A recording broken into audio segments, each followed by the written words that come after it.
नमस्कार, आप देख रहे हैं सत्य हिंदी। मैं निकिता आपके साथ। एक नजर डालते हैं अब तक की सुर्खियों पर। रूस ने दावा किया है कि उसके नौसैनिक ड्रोन ने काला सागर से गुजर रहे रूस की कथित शैडो फ्लीट के 2 तेल टैंकरों काइरोस और विराट को निशाना बनाया है। मीडिया रिपोर्ट्स के मुताबिक एक वीडियो में दिखता है कि समुद्री ड्रोन तेजी से जहाजों की ओर बढ़ते हैं और उनसे टकराकर जोरदार धमाके के साथ आग का गोला बन जाते हैं। तुर्की अधिकारियों के मुताबिक दोनों टैंकर गामीबिया के झंडे के तहत चल रहे थे और उन पर शुक्रवार को तुर्की तट के पास हमला हुआ। रिपोर्ट के अनुसार टैंकर विराट पर शनिवार को दोबारा हमला किया गया, हालांकि किसी के हताहत होने की जानकारी नहीं है। यह हमला संकेत देता है कि यूक्रेन अब रूस की तेल आमदनी को निशाना बनाकर उसकी युद्ध क्षमता को कमजोर करने की कोशिश कर रहा है। कहा जाता है कि शैडो फ्लीट में सैकड़ों पुराने टैंकर शामिल हैं, जिनकी मालिकाना जानकारी और बीमा अक्सर स्पष्ट नहीं होता, जिन्हें रूस पश्चिमी प्रतिबंधों को दरकिनार करने के लिए उपयोग करता है। रूस के तेल टैंकरों पर हुए हमले के बाद शनिवार सुबह यूक्रेन की राजधानी कीव और आसपास के इलाकों पर रूस ने ड्रोन और मिसाइल हमले किए, जिसमें कम से कम 3 लोगों की मौत हो गई और कई घायल हुए। यह हमला उस समय हुआ जब यूक्रेन का एक उच्च स्तरीय डेलीगेशन युद्ध खत्म करने के लिए अमेरिका जा रहा था। राष्ट्रपति जेलेंस्की ने बताया कि राष्ट्रीय सुरक्षा प्रमुख रुस्तम उमरोव की टीम शांति के लिए जरूरी कदमों पर चर्चा करने अमेरिका गई है। वहीं अगले हफ्ते अमेरिका का एक दल मॉस्को जाकर राष्ट्रपति पुतिन से वार्ता कर सकता है।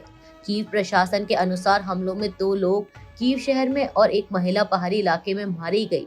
मेयर ने बताया कि 29 लोग घायल हुए और कई जगहों पर ड्रोन का मलबा घरों पर गिरा, जिससे नुकसान हुआ। विदेश मंत्री एस जयशंकर ने IIM कोलकाता से मानद डॉक्टरेट लेने के बाद कहा कि आज की अनिश्चित दुनिया में राजनीति अर्थव्यवस्था से ज्यादा प्रभावी हो गई है। उन्होंने कहा कि बदलते ग्लोबल माहौल में भारत के लिए सप्लाई सोर्स में विविधता लाना बेहद जरूरी है। उनकी यह टिप्पणी हाल के ट्रेड विवादों और अमेरिका द्वारा भारतीय आयात पर लगाए गए 50% टैरिफ के बीच आई है। जयशंकर ने कहा कि अमेरिका अब देशों से वन ऑन वन तरीके से नई शर्तों पर डील कर रहा है, जिससे ट्रेड चर्चाएं जटिल हुई हैं। भारत और अमेरिका इस समय टैरिफ मुद्दों और एक बड़े ट्रेड एग्रीमेंट पर समानांतर वार्ता कर रहे हैं। लक्ष्य है कि दोनों देश 2030 तक अपने द्विपक्षीय व्यापार को 191 अरब डॉलर से बढ़ाकर 500 अरब डॉलर तक ले जाएं। अमेरिका भारत के कृषि और हाईटेक मार्केट तक अधिक पहुंच चाहता है, जबकि भारत प्रोफेशनल्स की मोबिलिटी और डिजिटल ट्रेड नियमों में स्पष्टता की मांग कर रहा है। जयशंकर ने चीन के व्यवहार पर भी टिप्पणी की और कहा कि वह लंबे समय से अपने नियमों से चल रहा है, जिससे वैश्विक सिस्टम असंतुलित हुआ है। उन्होंने कहा कि भारत आत्मनिर्भरता, मजबूत इंडस्ट्रियल बेस और एडवांस मैन्युफैक्चरिंग को तेजी से बढ़ा रहा है। पाकिस्तान के पूर्व प्रधानमंत्री इमरान खान की मौत की अफवाहों के बीच उनकी पार्टी PTI के सीनेटर खुर्रम जिशान ने दावा किया है कि इमरान खान अदियाला जेल में जिंदा है, लेकिन उन पर देश छोड़ने का दबाव बनाया जा रहा है।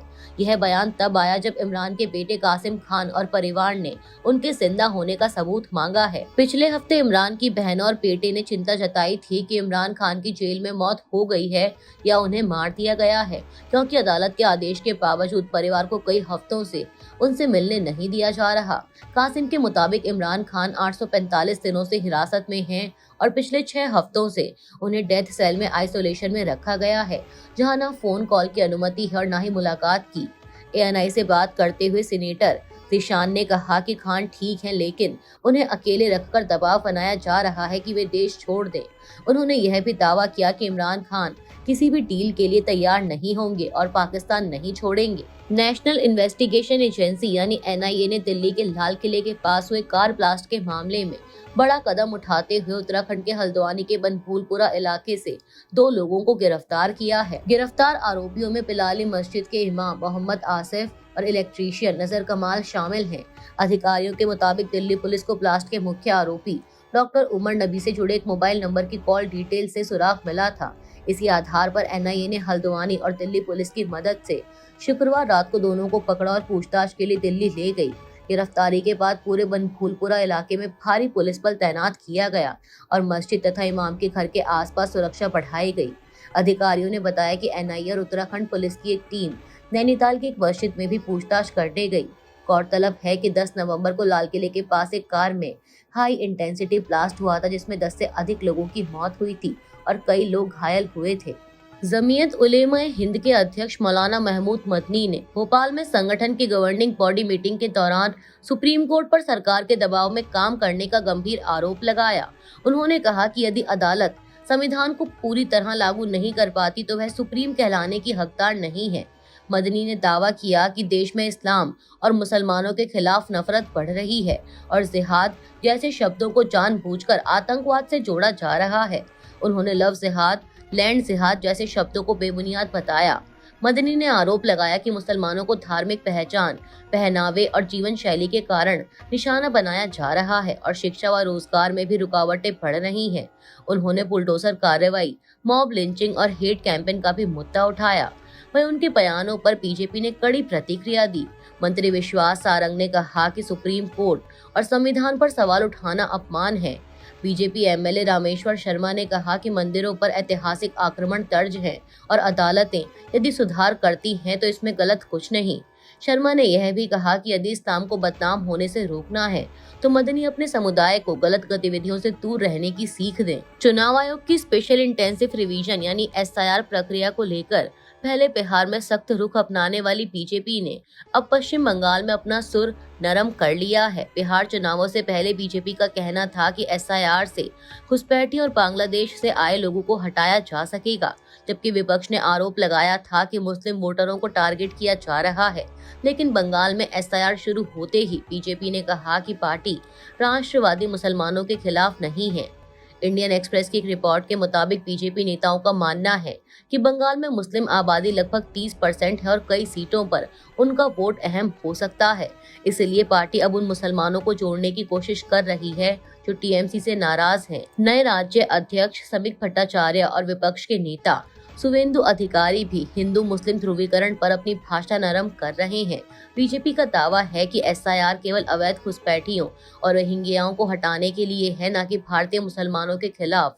वहीं सीपीआईएम और टीएमसी ने बीजेपी पर आरोप लगाया है कि वह लोगों को राष्ट्रवादी और गैर राष्ट्रवादी मुसलमान में बांटकर नई विभाजनकारी राजनीति कर रही है। दिल्ली में असेंबली चुनाव के 10 महीने बाद रविवार को एमसीडी के 12 वार्डों में उपचुनाव होने जा रहे हैं। कुल 143 लोकेशन पर लगभग 580 पोलिंग बूथ बनाए गए हैं, जहां सुबह 7:30 बजे से वोटिंग शुरू हुई।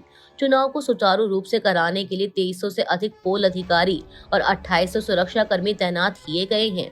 साथ ही पैरामिलिट्री की 13 कंपनियां भी मौजूद रहेंगी। इन चुनावों में कुल 51 उम्मीदवार मैदान में हैं, जिनमें 26 महिलाएं शामिल हैं। बीजेपी ने सबसे अधिक 8 महिला उम्मीदवार उतारी हैं, जबकि आम आदमी पार्टी ने 6 और कांग्रेस ने 5 महिलाओं को टिकट दिया है। ये उपचुनाव खास है क्योंकि यह फरवरी की असेंबली हार के बाद आम आदमी पार्टी और बीजेपी का पहला बड़ा मुकाबला है। जिन 12 वार्डों में उपचुनाव हो रहे हैं उनमें से 9 बीजेपी और 3 आम आदमी पार्टी के पास थे। शालीमार बाग और द्वारका पी जैसे वार्डों पर बीजेपी के लिए विशेष ध्यान है। आम आदमी पार्टी की मुश्किलें बढ़ गई क्योंकि वोटिंग से ठीक एक दिन पहले 2 बार के एमएलए राजेश गुप्ता बीजेपी में शामिल हो गए। पोलिंग स्टेशनों पर वेब कास्टिंग होगी और क्यूआर कोड से वोटर तुरंत अपना फीडबैक दे सकेंगे। हर वार्ड में मॉडल बूथ और महिलाओं द्वारा संचालित पिंक बूथ भी बनाए गए हैं। वहीं नतीजे 3 दिसंबर को घोषित किए जाएंगे। बिहार में अगले महीने कैबिनेट फेरबदल की संभावना है क्योंकि 36 सदस्यीय मंत्रिमंडल में अभी 9 पद खाली हैं। सूत्रों के मुताबिक इन खाली पदों में से 6 पर जेडीयू और 3 पर बीजेपी अपने मंत्री बनाएगी। नए चेहरों के चयन में जातीय संतुलन अहम रहेगा और जेडीयू कुशवाहा समुदाय तथा बहुत पिछड़े वर्गों को ज्यादा प्राथमिकता दे सकती है। वर्तमान में बीजेपी के 17, जेडीयू के 15 मुख्यमंत्री सहित लोक जनशक्ति पार्टी के 2, हिंदुस्तानी आवाम मोर्चा 1 और आरएलपी के 1 मंत्री हैं। फेरबदल के बाद बीजेपी और जेडीयू दोनों को 3-3 अतिरिक्त मंत्री मिल सकते हैं। फिलहाल जेडीयू के विजेंद्र प्रसाद यादव के पास 6 मंत्रालयों का कार्यभार है, जबकि विजय चौधरी 4 और श्रवण कुमार तथा सुनील कुमार के पास 2-2 विभाग हैं। बीजेपी में सम्राट चौधरी होम मिनिस्टर और डिप्टी सीएम हैं, जबकि कई अन्य नेताओं के पास भी कई विभाग हैं। माना जा रहा है कि फेरबदल में कुछ महत्वपूर्ण मंत्रालय नए मंत्रियों को दिए जा सकते हैं।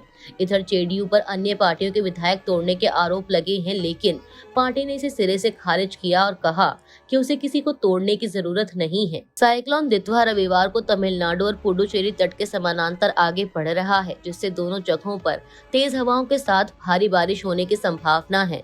तमिलनाडु के कई जिलों में रेड अलर्ट जारी किया गया है, क्योंकि कुछ इलाकों में बहुत ज्यादा बारिश होने की चेतावनी है। चेन्नई एयरपोर्ट ने खराब मौसम के चलते रविवार की 47 उड़ानें रद्द कर दी, जिनमें 36 घरेलू और 11 अंतर्राष्ट्रीय उड़ानें शामिल हैं। IMD के मुताबिक तूफान पिछले 6 घंटों में करीब 5 किलोमीटर प्रति घंटा की रफ्तार से उत्तर की ओर बढ़ा है और फिलहाल कराईकल से लगभग 80 किलोमीटर पूर्व में स्थित है।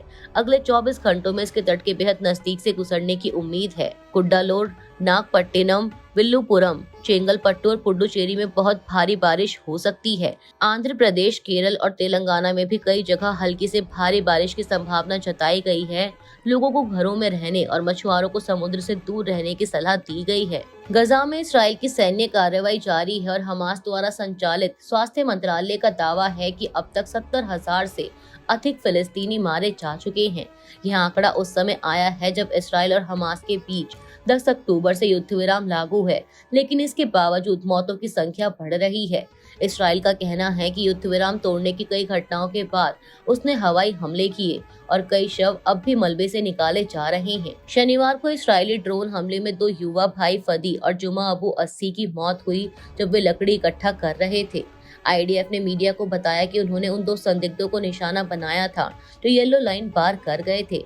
यह रेखा उसी इलाके की सीमा दिखाती है जहां तक इसराइल वापसी पर सहमत हुआ था। अभी के लिए इतना ही। बाकी की देश दुनिया की बड़ी खबरों के लिए जुड़े रहिए सत्य हिंदी के साथ। Copyright disclaimer under Section 107 of the Copyright Act 1976. Allowance is made for fair use for purposes such as criticism, comment, news reporting, scholarship, and research. Fair use is a use permitted by copyright statute that might otherwise be infringing.